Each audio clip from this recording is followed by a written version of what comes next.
নমস্কাৰ। শব্দৰ কল্লোল। আজিৰ পিতৃ মাতৃয়ে সন্তানক পঢ়াত চোকা কৰাৰ উপৰি মানৱীয় সংস্কাৰ শিকাব লাগে। কথোপকথন আৰু ব্যৱহাৰ কেনেকুৱা হ'ব লাগে নৱপ্ৰজন্মই জনাটো অতি প্ৰয়োজন। আজিকালি সৰহসংখ্যক শিশু অহংকাৰী। অহংকাৰ ত্যাগ কৰাটো শিক্ষাৰ প্ৰধান আৰু প্ৰথম বিষয়, যিটো আমাৰ শিক্ষানুষ্ঠানত শিকোৱা নহয়।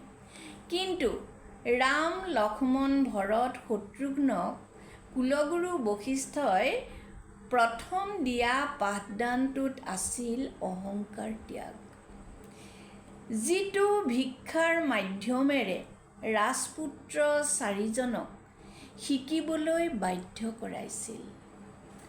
বৰ্তমান সৰহসংখ্যক পিতৃ মাতৃয়ে অহংকাৰৰ গধুৰ বোজা এটা লৈ ফুৰা দেখা যায়, যাৰ দ্বাৰা সন্তান বংশগতভাৱে অহংকাৰী হৈ উঠে। আনহাতে পিতৃ মাতৃয়ে শিশুৰ প্ৰথম গুৰু।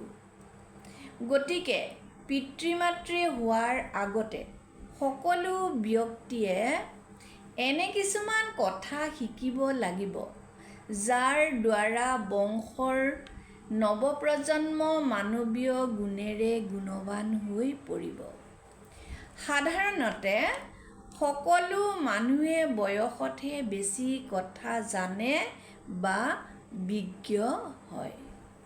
কিন্তু কম বয়সতে যদি সেইবোৰ কথা জানে, তেতিয়া বহু ক্ষেত্ৰত শান্তি হ'ব আৰু উন্নতিৰ জখলা বগাব পাৰিব।